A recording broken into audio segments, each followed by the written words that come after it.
মৰমৰ ছাত্ৰ ছাত্ৰীসকল তোমালোকৰ সমাজ বিজ্ঞানৰ যিটো ভূগোল যিটো পাৰ্টৰ তাৰে প্ৰথম পাঠটো আছে অৰ্থনৈতিক ভূগোল বিষয়বস্তু আৰু সম্পদ। এই পাঠটো অতি সহজকৈ আমি আলোচনা কৰিম, তোমালোকে লাষ্টলৈকে ভিডিঅ'টো চাবা। ইয়াৰ উপৰিও ছাত্ৰ ছাত্ৰীসকল তোমালোক জনাব বিচাৰো যে আমি ইতিমধ্যে ক্লাছ 8, 9, 10 অনলাইন টিউচন কৰি আছো। কোনো ছাত্ৰ ছাত্ৰীয়ে যদি জইন হ'ব বিচাৰে হ'ব পাৰে, বেছি পইচাৰ নহয়, মাত্ৰ 99 টকাতে তোমালোকে ক্লাছ বিলাক কৰিব পাৰিবা। আৰু লগতে এই নোটছ বিলাকো তাতে পাই যাবা, তোমালোকে সোনকালে জইন হ'বা। এতিয়া আহিছো প্ৰথম প্ৰশ্নটো আছে অৰ্থনৈতিক ভূগোল কাক বোলে, ইয়াৰ বিষয়বস্তু কি, অৰ্থনৈতিক ভূগোলৰ প্ৰধান শাখাবোৰ উল্লেখ কৰা। উত্তৰ হৈছে ভূগোলৰ যি শাখাত সম্পদৰ উৎপাদন, বিতৰণ, উপভোগ আৰু বিনিময়ৰ লগত জড়িত মানুহৰ কাৰ্যকলাপ স্থান কাল সাপেক্ষে অধ্যয়ন কৰা হয় তাকে অৰ্থনৈতিক ভূগোল বোলে। অৰ্থনৈতিক ভূগোলৰ বিষয়বস্তু হ'ল সম্পদ আৰু মানুহৰ কাম কাজ আদিৰ লগত জড়িত এনেধৰণৰ সকলোবোৰ কথা আলোচনা কৰা হয়।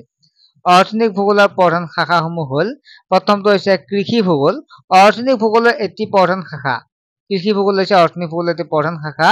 ইয়াত কৃষি কৰ্মৰ লগত জড়িত কাৰকসমূহ, ভূমি, কৃষি প্ৰকাৰ, কৃষি কাৰ্যৰ বিতৰণ আৰু পদ্ধতি, শস্য উৎপাদন আৰু ইয়াৰ লগত জড়িত সূত্ৰসমূহ আলোচনা কৰা হয়। নেক্সট হৈছে ঔদ্যোগিক ভূগোল। ইয়াত উদ্যোগ স্থাপনৰ লগত জড়িত অৰ্থনৈতিক তথা অন্যান্য কাৰকসমূহ, উদ্যোগৰ প্ৰকাৰ আৰু ভৌগোলিক বিতৰণ, ঔদ্যোগিক সামগ্ৰীৰ উৎপাদন, উদ্যোগৰ অৱস্থানৰ লগত জড়িত সূত্ৰসমূহৰ বিষয়ে আলোচনা কৰা হয়। নেক্সট হৈছে সম্পদ ভূগোল। ইয়াৰ সম্পদৰ প্ৰকাৰ, আঞ্চলিক বিতৰণ, সম্পদৰ উদ্ঘাটন তথা উৎপাদনৰ লগত জড়িত কাৰকসমূহ, সম্পদ আৰু উন্নয়নৰ সম্পৰ্ক আদিৰ সম্পৰ্কে আলোচনা কৰা হয়। নেক্সট হৈছে পৰিবহন ভূগোল। ইয়াত পৰিবহন ব্যৱস্থাৰ প্ৰকাৰ আৰু ইয়াৰ লগত জড়িত কাৰক, পৰিবহনৰ ভূমিকা, মানুহৰ যাতায়াত ব্যৱস্থাৰ বিষয়ে আলোচনা কৰা হয়। নেক্সট হৈছে বজাৰ ভূগোল। ইয়াত বজাৰ স্থাপনৰ প্ৰয়োজনীয় আৰু ইয়াৰ কাৰকসমূহৰ বিষয়ে আলোচনা কৰা হয়। নেক্সটটো পৰিবহন আৰু উন্নয়নৰ ভূগোল। ইয়াত অৰ্থনৈতিক উন্নয়নৰ লগত জড়িত কাৰকসমূহ, পৰিকল্পনা ব্যৱস্থা, বহনক্ষম উন্নয়ন আদিৰ বিষয়ে আলোচনা কৰা হয়। তাৰ পিছতো আছে পৰ্যটন ভূগোল। ইয়াত পৰ্যটন আৰু ইয়াৰ বিকাশৰ লগত জড়িত কাৰকসমূহৰ বিষয়ে অধ্যয়ন কৰা হয়। অৰ্থনৈতিক ভূগোলৰ পৰিসৰ সম্পৰ্কে চমুকৈ লিখা। অৰ্থনৈতিক ভূগোলত প্ৰধানকৈ মানুহৰ অৰ্থনৈতিক কাৰ্যকলাপ, বিতৰণ আৰু ইয়াৰ লগত জড়িত কাৰক আৰু প্ৰক্ৰিয়াসমূহ অধ্যয়ন কৰা হয়। ইয়াৰ অধ্যয়নৰ পৰিসৰ মূলতঃ তলত উল্লেখ কৰা বিশেষ প্ৰশ্ন কেইটাৰ ওপৰত প্ৰতিষ্ঠিত। অৰ্থনৈতিক কাৰ্যটো ক'ত অৱস্থিত, অৰ্থনৈতিক কাৰ্যটোৰ বৈশিষ্ট্যবোৰ কি কি, অৰ্থনৈতিক কাৰ্যটো আন কি কি পৰিঘটনাৰ লগত জড়িত, অৰ্থনৈতিক কাৰ্যটো য'ত আছে তাতে কিয় হৈছে, অৰ্থনৈতিক কাৰ্যটো য'ত আছে তাৰ পৰিৱৰ্তে আন ঠাইত হলে বেছি ভাল হলহেঁতেন নেকি। উক্ত 5টা প্ৰশ্নৰ প্ৰথম 3টাৰ লগত পৰম্পৰাগত অৰ্থনৈতিক ভূগোল জড়িত, কিন্তু পাছৰ 2টা প্ৰশ্নই বিশেষকৈ আধুনিক অৰ্থনৈতিক ভূগোলৰ ভিত্তি ৰচনা কৰে। আধুনিক অৰ্থনৈতিক ভূগোলৰ পিতৃস্বৰূপ জৰ্জ চি হোমৰ মতে এই ঠাইৰ অৰ্থনৈতিক উন্নয়নৰ গতি আৰু দিশ নিৰ্ণয় কৰাটোৱে অৰ্থনৈতিক ভূগোলৰ মূল উদ্দেশ্য। নেক্সট 3 নম্বৰ প্ৰশ্নটো আছে অৰ্থনৈতিক ভূগোলৰ প্ৰধান শাখাসমূহৰ বিষয়বস্তু সম্পৰ্কে চমুকৈ লিখা। প্ৰথমটো হৈছে কৃষি ভূগোল। অৰ্থনৈতিক ভূগোলৰ এটি প্ৰধান শাখা। ইয়াত কৃষি কাৰ্যৰ লগত জড়িত কাৰকসমূহ, কৃষিৰ প্ৰকাৰ, কৃষি কাৰ্যৰ বিতৰণ আৰু পদ্ধতি, শস্য উৎপাদন আৰু ইয়াৰ লগত জড়িত সূত্ৰসমূহ আলোচনা কৰা হয়। ঔদ্যোগিক ভূগোল। ইয়াত উদ্যোগ স্থাপনৰ লগত জড়িত অৰ্থনৈতিক তথা অন্যান্য কাৰকসমূহ, উদ্যোগৰ প্ৰকাৰ আৰু ভৌগোলিক বিতৰণ, ঔদ্যোগিক সামগ্ৰী উৎপাদন, উদ্যোগৰ অৱস্থানৰ লগত জড়িত সূত্ৰসমূহৰ বিষয়ে আলোচনা কৰা হয়। সম্পদ ভূগোল। ইয়াৰ সম্পদৰ প্ৰকাৰ, আঞ্চলিক বিতৰণ, সম্পদ উদ্ঘাটন তথা উৎপাদনৰ লগত জড়িত কাৰকসমূহ, সম্পদ আৰু উন্নয়নৰ সম্পৰ্কে আলোচনা কৰা হয়। পৰিবহন ভূগোল। ইয়াত পৰিবহন ব্যৱস্থাৰ প্ৰকাৰ আৰু ইয়াৰ লগত জড়িত কাৰক, পৰিবহনৰ ভূমিকা, মানুহৰ যাতায়াত ব্যৱস্থাৰ বিষয়ে আলোচনা কৰা হয়। বজাৰ ভূগোল। ইয়াত বজাৰ স্থাপনৰ প্ৰয়োজনীয় আৰু ইয়াৰ কাৰক সমূহৰ বিষয়ে আলোচনা কৰা হয়। পৰিবহন আৰু উন্নয়ন ভূগোল। ইয়াত অৰ্থনৈতিক উন্নয়নৰ লগত জড়িত কাৰকসমূহ, পৰিকল্পনা ব্যৱস্থা, বহনক্ষম উন্নয়ন আদিৰ বিষয়ে আলোচনা কৰা হয়। পৰ্যটন ভূগোল। ইয়াত পৰ্যটন আৰু ইয়াৰ বিকাশৰ লগত জড়িত কাৰকসমূহৰ বিষয়ে অধ্যয়ন কৰে। 5 নম্বৰ প্ৰশ্নটো আছিল সম্পদ ভূগোলক কিয় অৰ্থনৈতিক ভূগোলৰ এটি গুৰুত্বপূৰ্ণ শাখা বোলা হয়। অৰ্থনৈতিক ভূগোলৰ এটা গুৰুত্বপূৰ্ণ শাখা হ'ল সম্পদ ভূগোল। দেশ এখনত উপলব্ধ সম্পদৰ গুণাগুণ, সম্পদৰ পৰিমাণ, প্ৰকাৰ, বিতৰণ, সম্পদৰ উদ্ঘাটন তথা উৎপাদনৰ লগত জড়িত কাৰকসমূহ, সম্পদ সংৰক্ষণ আৰু ব্যৱস্থাপনা আদি অৰ্থনৈতিক ভূগোলত অধ্যয়ন কৰা হয়। সেইবাবে সম্পদ ভূগোল অৰ্থনৈতিক ভূগোলৰ এটা গুৰুত্বপূৰ্ণ শাখা বোলা হয়। নেক্সট হৈছে সম্পদ বুলিলে কি বুজা, ইয়াৰ প্ৰধান বৈশিষ্ট্যসমূহ উল্লেখ কৰা। মানুহৰ জীৱনৰ ধাৰণৰ বাবে প্ৰয়োজনীয় সকলোবোৰ বস্তুকে সম্পদ বোলে। সম্পদৰ বৈশিষ্ট্যসমূহ হ'ল উপকাৰিতা, উপযোগিতা, কাৰ্যকাৰিতা, হস্তান্তৰ, যোগ্যতা। নেক্সট 7 নম্বৰ প্ৰশ্নটো হৈছে সম্পদ পৰিৱৰ্তনশীল ব্যাখ্যা কৰা। সম্পদ পৰিৱৰ্তনশীল। আজি কোনো এটা সামগ্ৰী মানুহৰ দ্বাৰা ব্যৱহৃত নহলেও বা মানুহৰ বাবে অপকাৰী হলেও ভৱিষ্যতে সেই একোটা সামগ্ৰীয়ে মানৱ কল্যাণত ব্যৱহৃত হ'ব পাৰে। এনে সামগ্ৰীসমূহৰ যিবোৰ মানুহৰ কোনো ধৰণে উপকাৰ বা অপকাৰ সাধন নকৰে সেইবোৰ নিৰপেক্ষ বোলা হয়। উদাহৰণস্বৰূপে, মানুহে যেতিয়ালৈকে শক্তি উৎপাদনৰ কয়লা বা খনিজ তেলৰ ব্যৱহাৰ নাজানিছিল তেতিয়ালৈকে এইবোৰ কেৱল নিৰপেক্ষ সামগ্ৰী হৈয়ে আছিল। আনহাতে যিবোৰ সামগ্ৰী বা পৰিঘটনাই মানুহৰ অপকাৰ সাধন কৰে সেইবোৰক প্ৰতিৰোধক বুলি জনা যায়। উদাহৰণস্বৰূপে অনুৰ্বৰ মাটি, বানপানী জৰ্জৰিত অঞ্চল আদি একোটা প্ৰতিৰোধক। গতিকে মানুহৰ জ্ঞানৰ প্ৰসাৰ আৰু বিজ্ঞান প্ৰযুক্তিৰ উন্নয়নৰ ফলত পৃথিৱীত থকা এনে বহু নিৰপেক্ষ আৰু প্ৰতিৰোধক সামগ্ৰী মানুহৰ সুপ্ৰচেষ্টাৰ ফলত সম্পদলৈ ৰূপান্তৰিত হৈছে। নেক্সট 8 নম্বৰ হৈছে সম্পদৰ প্ৰয়োজনীয়তা সম্পৰ্কে উদাহৰণসহ চমুকৈ আলোচনা কৰা। সম্পদে মানুহক বিভিন্ন ধৰণে সহায় কৰে। সম্পদৰ মানুহৰ প্ৰয়োজনীয়তা তলত আলোচনা কৰা হ'ল। কত হৈছে জীৱন ধাৰণৰ অৱস্থাৰ উন্নয়ন। সম্পদৰ প্ৰাচুৰ্যই মানুহৰ মৌলিক প্ৰয়োজন অন্ন, বস্ত্ৰ, বাসস্থানৰ প্ৰয়োজন পূৰণ কৰাৰ লগতে জীৱন ধাৰণৰ মানদণ্ড উন্নত কৰে। আৰ্থ-সামাজিক উন্নয়ন। প্ৰয়োজনীয় সম্পদ অবিহনে কোনো দেশ উন্নতি কৰিব নোৱাৰে। কৃষি উদ্যোগ, বেপাৰ বাণিজ্যৰ বাবে খনিজ সম্পদ, বনজ সম্পদ, মানৱ সম্পদ আদিৰ প্ৰয়োজন। মানৱ কল্যাণ। মানৱ সমাজৰ বিকাশ আৰু ইয়াৰ সঠিক ব্যৱহাৰৰ ওপৰত পোনপটীয়াভাৱে নিৰ্ভৰশীল। সম্পদে মানুহৰ জীৱন ধাৰণৰ বাবে প্ৰয়োজনসমূহ পূৰণ কৰে। 9 নম্বৰ হৈছে সম্পদ আৰু মানুহৰ মাজত থকা সম্পৰ্কৰ বিষয়ে চমুকৈ লিখা। সম্পদ আৰু মানুহৰ মাজত এটা নিবিড় আৰু ওতঃপ্ৰোত সম্পৰ্ক আছে। এটাৰ অবিহনে আনটো বৰ্তি থাকিব নোৱাৰে। সম্পদৰ সৈতে মানুহে তিনি ধৰণে জড়িত। সম্পদ উৎপাদক হিচাপে মানুহেই সম্পদৰ অন্তিম উৎপাদক। বেছিভাগ সম্পদ প্ৰকৃতিত পোৱা যায় যদিও তাক ব্যৱহাৰ অনুপযোগী অৱস্থাত পোৱা যায়। মানুহে প্ৰকৃতিত পোৱা কেঁচা মালসমূহ ব্যৱহাৰৰ উপযোগী কৰি তোলে। সম্পদ উপভোগকাৰী হিচাপে মানুহৰ সম্পদৰ উপভোক্তা।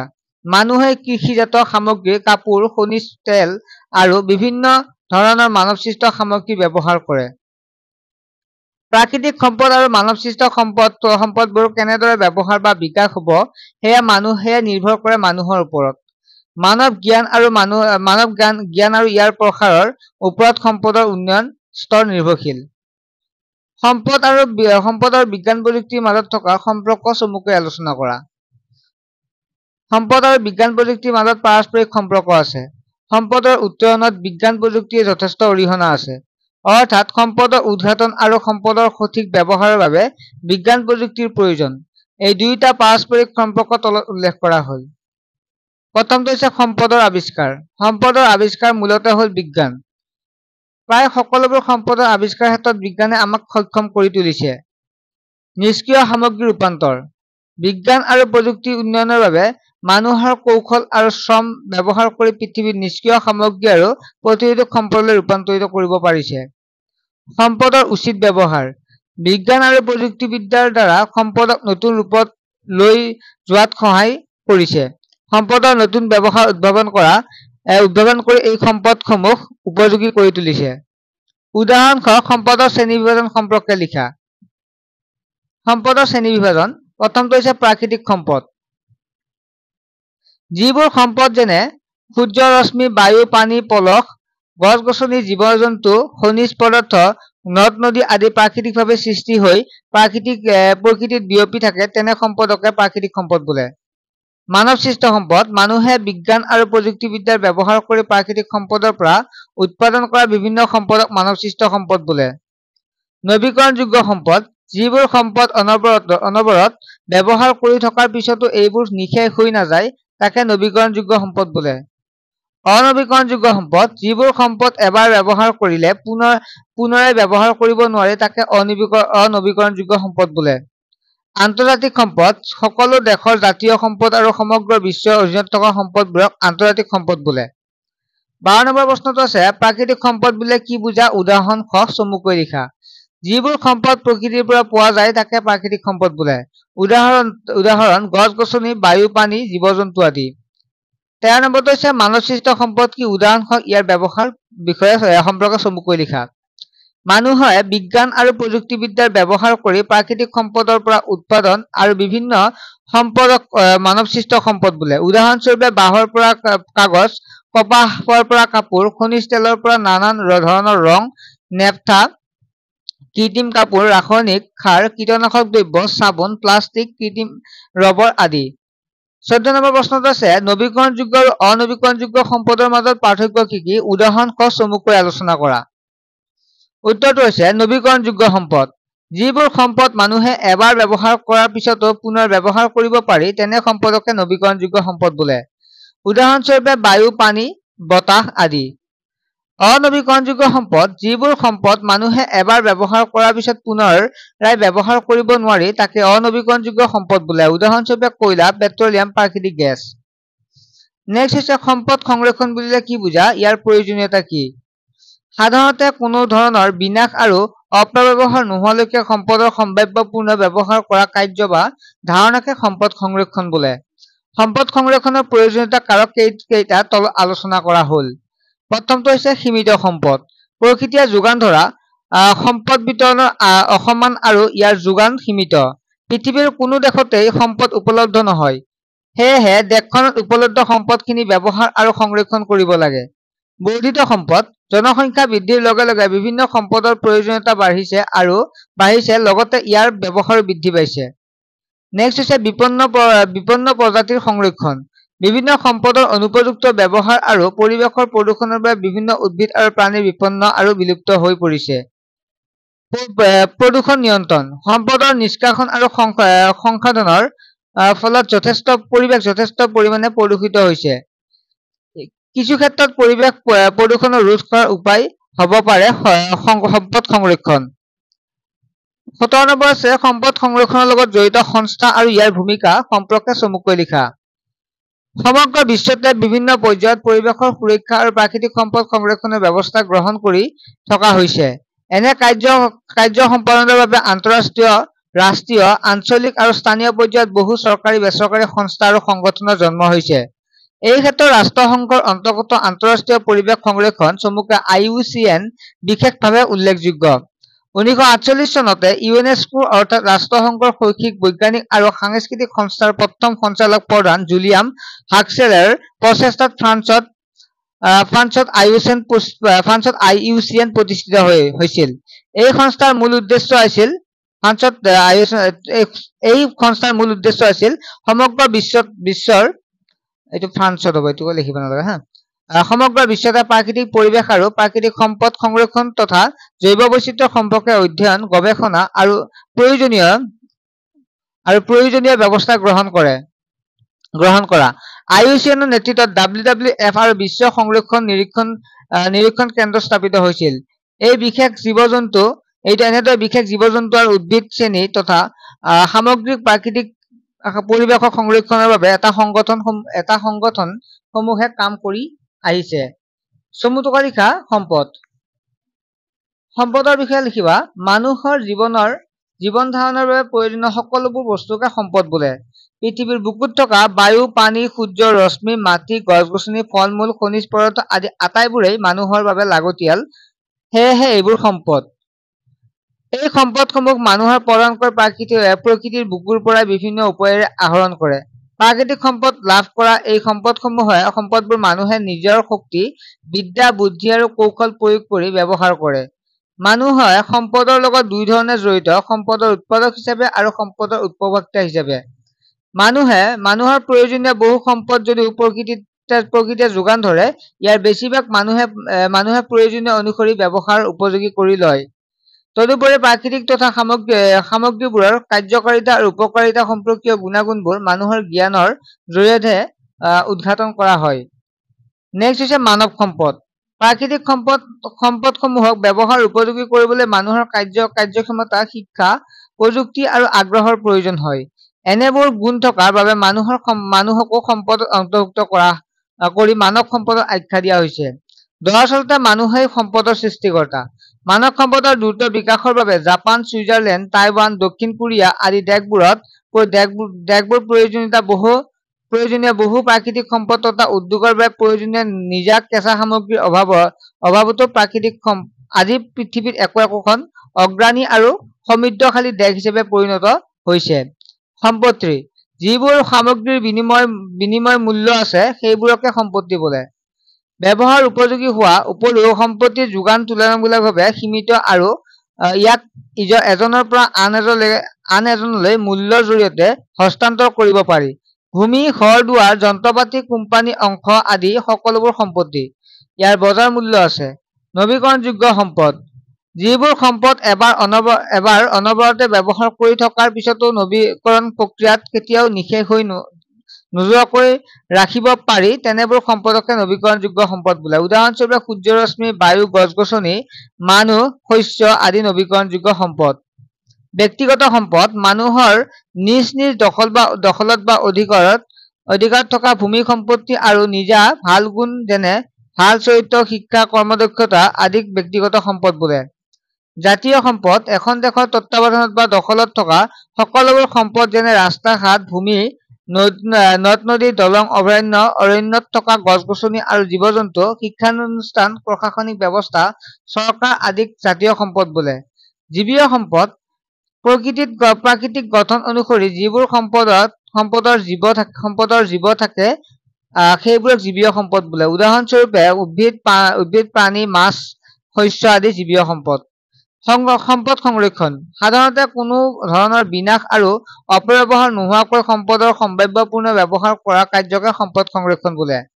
অৰ্থাৎ সম্পদ সংৰক্ষণ উদ্দেশ্য হৈছে আমি প্ৰকৃতিৰ পৰা আমাৰ প্ৰয়োজনীয় সম্পদবোৰ এনেদৰে আহৰণ কৰি ব্যৱহাৰ কৰিব লাগে যাতে ইয়াৰ দ্বাৰা আমি সকলোবোৰ বহু সময় ধৰি উপকৃত হওঁ।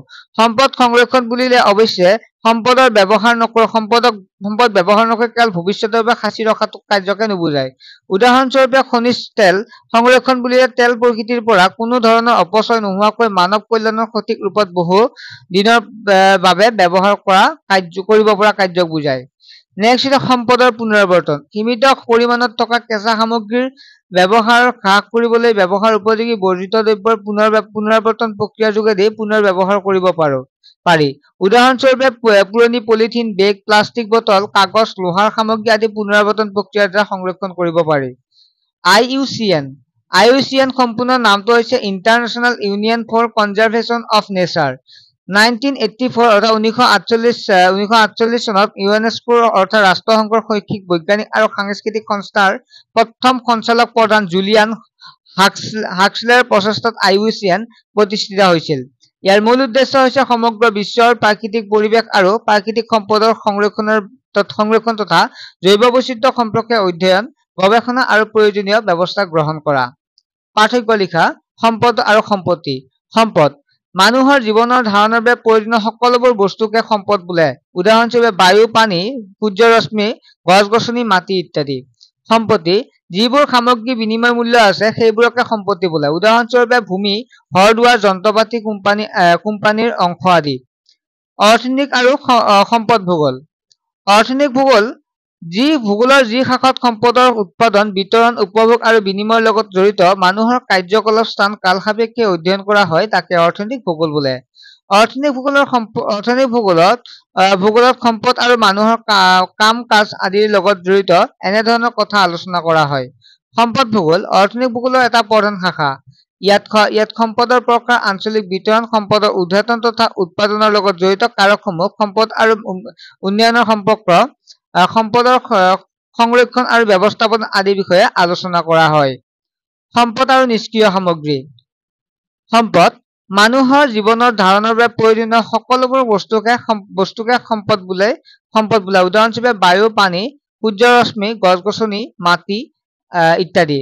নিষ্ক্ৰিয় সামগ্ৰী যিবোৰ মানুহৰ কোনো ধৰণৰ উপকাৰ বা অপকাৰ সাধন নকৰে সেইবোৰক নিষ্ক্ৰিয় সামগ্ৰী বোলে।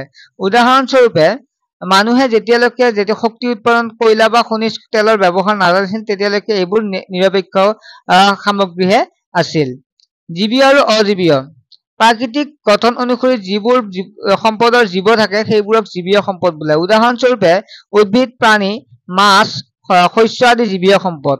অজীৱীয় সম্পদ হৈছে প্ৰাকৃতিক গঠন অনুসৰি যিবোৰ সম্পদ জীৱ নাথাকে সেইবোৰ অজীৱীয় সম্পদ বোলে। উদাহৰণস্বৰূপে বায়ু, পানী, কয়লা, খনিজ পদাৰ্থ ইত্যাদি। নৱীকৰণ আৰু অনৱীকৰণযোগ্য সম্পদ।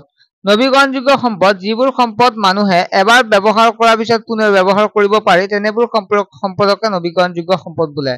উদাহৰণস্বৰূপে বায়ু, পানী, বতাহ আদি। অনৱীকৰণযোগ্য সম্পদ যিবোৰ সম্পদ মানুহে এবাৰ ব্যৱহাৰ কৰাৰ পিছত পুনৰ ব্যৱহাৰ কৰিব নোৱাৰে তাকে অনৱীকৰণযোগ্য সম্পদ বোলে। উদাহৰণস্বৰূপে কয়লা, পেট্ৰলিয়াম, প্ৰাকৃতিক গেছ। নেক্সট হৈছে প্ৰথম স্তৰটো হৈছে ব্যক্তিগত আৰু জাতীয় সম্পদ। ব্যক্তিগত জাতীয় সম্পদ মানুহৰ নিজ দখলত বা অধিকাৰত থকা ভূমি, সম্পত্তি আৰু নিজা ভাল গুণ যেনে ভাল চৰিত্ৰ, শিক্ষা, কৰ্মদক্ষতা আদি ব্যক্তিগত সম্পদ বোলে। এখন দেশৰ তত্ত্বাৱধান বা দখলত থকা সকলোবোৰ সম্পদ যেনে ৰাস্তা, ঘাট, ভূমি, নদ-নদী, দলং, অভয়াৰণ্য, অৰণ্যত থকা গছ-গছনি আৰু জীৱ-জন্তু, শিক্ষানুষ্ঠান, প্ৰশাসনিক ব্যৱস্থা, চৰকাৰ আদিক জাতীয় সম্পদ বোলে। মানৱ সৃষ্ট আৰু মানৱ সম্পদ। মানুহে বিজ্ঞান আৰু প্ৰযুক্তিবিদ্যা ব্যৱহাৰ কৰি প্ৰাকৃতিক সম্পদৰ পৰা উৎপাদন কৰা বিভিন্ন সামগ্ৰীসমূহ সম্পদক মানৱ সৃষ্ট সম্পদ বোলে। উদাহৰণস্বৰূপে বাঁহৰ পৰা কাগজ, কপাহৰ পৰা কাপোৰ, খনিজ তেলৰ পৰা নানান ধৰণৰ ৰং, নেপথা, কৃত্ৰিম কাপোৰ, ৰাসায়নিক সাৰ, কীটনাশক দ্ৰব্য, চাবোন, প্লাষ্টিক, কৃত্ৰিম ৰবৰ আদি। প্ৰাকৃতিক সম্পদসমূহৰ বাবে উপযোগী কৰিবলৈ মানুহৰ কাৰ্যদক্ষতা, শিক্ষা, প্ৰযুক্তি আৰু আগ্ৰহৰ প্ৰয়োজন হয়। এনেবোৰ গুণ থকাৰ বাবে মানুহকো সম্পদৰ অন্তৰ্ভুক্ত কৰি মানৱ সম্পদৰ আখ্যা দিয়া হৈছে। দৰাচলতে মানুহেই সম্পদৰ সৃষ্টিকৰ্তা। মানৱ সম্পদৰ দ্ৰুত বিকাশৰ বাবে জাপান, ছুইজাৰলেণ্ড, টাইৱান, দক্ষিণ কোৰিয়া আদি দেশবোৰ প্ৰয়োজনীয় বহু প্ৰাকৃতিক সম্পদ আৰু উদ্যোগৰ বাবে প্ৰয়োজনীয় নিজা কেঁচা সামগ্ৰীৰ অভাৱতো আজি পৃথিৱীৰ একো একোখন অগ্ৰণী আৰু সমৃদ্ধশালী দেশ হিচাপে পৰিগণিত হৈছে। সম্পদৰ পুনৰাৱৰ্তন আৰু অভিযোজন। পুনৰাৱৰ্তন সীমিত পৰিমাণত থকা কেঁচা সামগ্ৰীৰ ব্যৱহাৰ হ্ৰাস কৰিবলৈ ব্যৱহাৰ উপযোগী বৰ্জিত দ্ৰব্য পুনৰাৱৰ্তন প্ৰক্ৰিয়াৰ যোগেদি পুনৰ ব্যৱহাৰ কৰিব পাৰি। উদাহৰণস্বৰূপে পুৰণি পলিথিন, বেগ, প্লাষ্টিক বটল, লোহাৰ সামগ্ৰী ইত্যাদি। অভিযোজন অধ্যয়ন আৰু গৱেষণাৰ জৰিয়তে প্ৰকৃতিৰ পৰা আহৰণ কৰা সম্পদ ব্যৱহাৰ উপযোগী অৱস্থালৈ ৰূপান্তৰিত কৰিবলৈ অভিযোজন প্ৰক্ৰিয়া প্ৰয়োগ কৰা হয়। উদাহৰণস্বৰূপে কোনো এডোখৰ মাটিত অত্যাধিক ৰাসায়নিক সাৰ প্ৰয়োগৰ ফলত ঋণাত্মক প্ৰভাৱ পৰে যাৰ বাবে জৈৱ কীটনাশক দ্ৰব্য প্ৰয়োগ কৰাৰ প্ৰয়োজন। নেক্সট আছে শুদ্ধ উত্তৰটো বাছি উলিওৱা। তলৰ কোনটো মানৱ সৃষ্ট সম্পদ? ইয়াৰ যদি চাওঁ তেতিয়াহ'লে জলসিঞ্চন নলাটো হৈছে মানৱ সম্পদ কাৰণ এইটো মানুহে সৃষ্টি কৰে। তলৰ কোনটো অজীৱীয় সম্পদ যাৰ জীৱ নাই? যদি চাওঁ তেনে বায়ুৰ জীৱ নাই গতিকে এইটো অজীৱীয় সম্পদ। তলৰ কোনটো অনৱীকৰণ সম্পদ? যিবিলাক সম্পদ এবাৰ ব্যৱহাৰ কৰাৰ পিছত শেষ হৈ যাব পাৰে তেনে কয়লা হৈছে অনৱীকৰণযোগ্য সম্পদ। তলৰ কোনটো বিলুপ্তপ্ৰায় প্ৰাণী? গম পোৱা গৈছে নলগাহৰি বৰ্তমান বিলুপ্তপ্ৰায় প্ৰাণী, প্ৰায় বিলুপ্ত হবলৈ গৈ আছে। IUCN সংস্থাটোক আন্তঃৰাষ্ট্ৰীয় সংস্থাৰ অন্তৰ্গত ইউনেস্কোৰ দ্বাৰা গঠিত। নেক্সট হ'ল MCQ। আমি যদি চাওঁ আধুনিক অৰ্থনৈতিক ভূগোলৰ পিতৃস্বৰূপ ব্যক্তিজন কোন? তেখেত জৰ্জ চিজ হোম। তলৰ কোনটো প্ৰাথমিক বৃত্তি? বনজ সম্পদ আহৰণ। IUCNৰ সম্পূৰ্ণ নামটো হৈছে international union for conservation of nature. IUCNৰ মুখ্য কাৰ্যালয় ক'ত অৱস্থিত? ফ্ৰান্সত অৱস্থিত। তলৰ কোনটো এটা জাতীয় সম্পদ? শিক্ষানুষ্ঠান। বিশ্বজুৰি বিশ্ব পৰিৱেশ দিৱস পালন কৰা হয় 5 জুনত। তলৰ কোনটো চৰিত্ৰ বৃত্তিৰ অন্তৰ্গত? বেংক ব্যৱস্থা। সম্পদ সংৰক্ষণৰ লগত জড়িত এটা সংস্থা হৈছে IUCN। WWF হৈছে এটা পৰিৱেশ সংৰক্ষণ লগত জড়িত সেই অনুষ্ঠান ইউনেস্কোৰ প্ৰথম সঞ্চালক কোন আছিল জুলিয়ান হাক্সলেৰ ছাত্ৰ ছাত্ৰীসকল আশা কৰোঁ তোমালোকে বুজি পাইছা আমি নেক্সট পাঠটো আলোচনা কৰিম এনেকৈ আৰু লগতে নোটছটো তোমালোকক আমি যিবিলাক অনলাইন ক্লাছত জড়িত হয় সকলোৱে পাই যাব গতিকে অনলাইন ক্লাছত জড়িত হৈ তোমালোকে ক্লাছবিলাক কৰিব পাৰিবা মাত্ৰ 99 টকাতে পঢ়িব পাৰিবা চাৰিটাকৈ বিষয় এটা নহয় দুটা নহয় তিনিটা নহয় চাৰিটা মেথ সায়েন্স সোশ্যাল সায়েন্স আৰু ইংলিছ গ্ৰামাৰ ঠিক আছে নেক্সট এটা ভিডিঅ লগ পাম ভালদৰে পঢ়া ভাল এটা ৰিজাল্ট কৰিবৰ কাৰণে এতিয়াৰ পৰা তোমালোকে চেষ্টা কৰি যোৱা ঠিক আছে পাৰিবা কষ্টৰ ফল